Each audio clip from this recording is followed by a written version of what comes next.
సకల జనుల సంక్షేమమే సర్కార్ లక్ష్యమన్నారు రాష్ట్ర మంత్రులు. ఇవాల్టి సంధి రాష్ట్రంలో ఒంటరి మహిళల సంక్షేమం సర్కార్దేనన్నారు. లబ్ధిదారులకు పింఛన్ చెక్కుల్ని అందించారు మంత్రులు. ఏ ఆసరా లేని మహిళలకు సర్కారే అండగా ఉంటుందన్నారు నేతలు.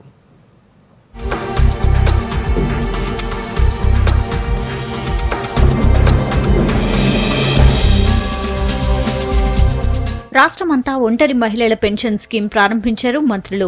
లబ్ధిదారులకు పెన్షన్ చెక్కులిచ్చారు. ఏ ఆసరా లేని మహిళలకు సర్కారే అండగా ఉంటదన్నారు నేతలు. అన్ని వర్గాలను ఆదుకునేందుకు సర్కార్ సంక్షేమ పథకాలు అమలు చేస్తుందన్నారు డిప్యూటీ సీఎం కడియం శ్రీహరి. వరంగల్లా ఒంటరి మహిళలకు పెన్షన్ల స్కీమ్ మొదలుపెట్టారు. ఇట్లాంటి స్కీమ్ దేశంలోనే మొదటిదన్నారు. గ్రామ స్థాయిలో ఒక ఒంటరి మహిళ పడే అవస్థలు తెలిసిన మన ముఖ్యమంత్రి ఈ మహిళలను కూడా మనం ఆదుకోవాలి, వాళ్లకు ప్రభుత్వ చేయూతనివ్వాలి, కనీసం నెలకు 1000 రూపాయల పెన్షన్ ఇవ్వాలని ఆలోచించి రాష్ట్ర వ్యాప్తంగా ఏప్రిల్ 1, 2017 నుంచి నెలకు 1000 రూపాయల చొప్పున రాష్ట్రంలో 1,08,000 మందికి సంవత్సరానికి ఈ ఒంటరి మహిళలకు 130 కోట్ల రూపాయల ఆర్థిక సహాయం అందజేయబోతున్నామని చెప్పి ఈ సందర్భంగా నేను గుర్తు చేస్తున్నాను. కామారెడ్డి జిల్లా బాన్స్వాడల ఒంటరి మహిళలకు 1000 రూపాయల పింఛన్ అందించారు మంత్రి పోచారం శ్రీనివాస్ రెడ్డి. రాష్ట్ర అవతరణ కానుకగా చిన్నారులకు కేసీఆర్ కిట్, తల్లులకు అమ్మ ఒడి, ఒంటరి మహిళలకు పింఛన్ అందిస్తున్నామని చెప్పారు. ఇక మేడ్చల్ల ఒంటరి మహిళల పింఛన్ స్కీమ్ ప్రారంభించారు మంత్రి మహేందర్ రెడ్డి.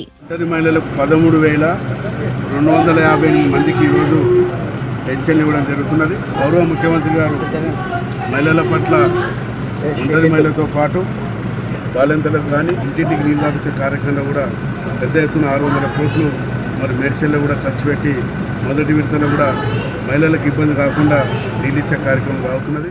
సకల జనుల సంక్షేమమే సర్కార్ లక్ష్యమన్నారు ఆర్థిక మంత్రి ఈటెల రాజేందర్. కరీంనగర్ కలెక్టర్ కార్యాలయంలో లబ్ధిదారులకు పింఛన్లు అందజేశారు.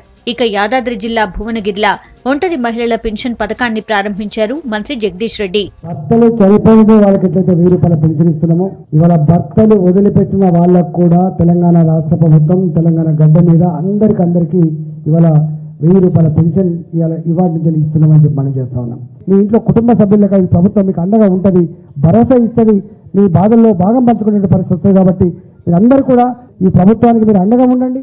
ఒంటరి మహిళలను సర్కార్ గౌరవించిందన్నారు మంత్రి జూపల్లి కృష్ణారావు. వాళ్ల సమస్యలు అర్థం చేసుకుని అడగకుండానే సాయం ప్రకటించారన్నారు. అమాన్ గల్లా జరిగిన ఆసరా పెన్షన్ల పంపిణీ కార్యక్రమంలో మంత్రి పాల్గొన్నారు. మహబూబ్ నగర్ జిల్లా బాలానగర్ లో ఒంటరి మహిళలకు పెన్షన్లు అందించారు మంత్రి లక్ష్మారెడ్డి. ఇక ఇట్లాంటి పథకం దేశంలో ఎక్కడా లేదన్నారు ఎమ్మెల్యే శ్రీనివాస్ గౌడ్. ఒంటరి మహిళల కష్టాలను గుర్తు చేసుకుంటూ కన్నీళ్లు పెట్టుకున్నారు. తెలంగాణ రాష్ట్రంలో ఏ తల్లి గాని ఏ చెల్లి గాని బాధపడతోనే కనీస అవసరాల కోసం ఆ ఆత్మగౌరవం ఉండాలని చెప్పనే ఈనాడు ముఖ్యమంత్రి గారు మనసున్న మహారాజు కాబట్టి పెద్ద మనసు చేసుకొని ఇలా 1000 రూపాయలు పెన్షన్ ఏర్పాటు చేస్తాము.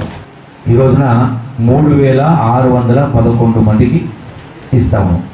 ఆడబిడ్డలు, వదినలు, మర్దన్లు రకరకాల సూటిపోటు మాటలు మాట్లాడుతుంటే ఒకవైపు భర్త వదిలేసినని, ఒకవైపు భర్త ఎక్కడో పోయినని బాధ, పిల్లలు బట్టి భర్త విడిచిపెట్టి ఎక్కడో వెళ్ళిపోతే అది ఇంకొక బాధ, పిల్లల్ని ఎక్కడ సాకాలని, తల్లిగారింటికి వస్తే ఇక్కడ ఆర్థిక పరిస్థితులు ఒక బాధ.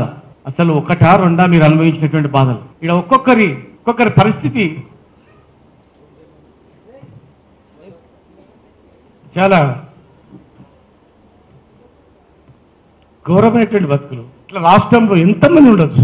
మా నియోజకవర్గంలో, మా తెలంగాణ రాష్ట్రంలో ఖచ్చితంగా మేము ఆదుకుంటాం. ఖమ్మం కూసుమంచిలా 1251 మంది లబ్ధిదారులకు మంత్రి తుమ్మల నాగేశ్వరరావు చెక్కులిచ్చారు. రాష్ట్రంలో 35 లక్షల మంది ఒంటరి మహిళలను ఆదుకుంటామన్నారు తుమ్మల. ఆర్థికంగా పెన్షన్ భరోసా కల్పిస్తున్న సీఎంకు కృతజ్ఞతలు తెలిపారు ఒంటరి మహిళలు.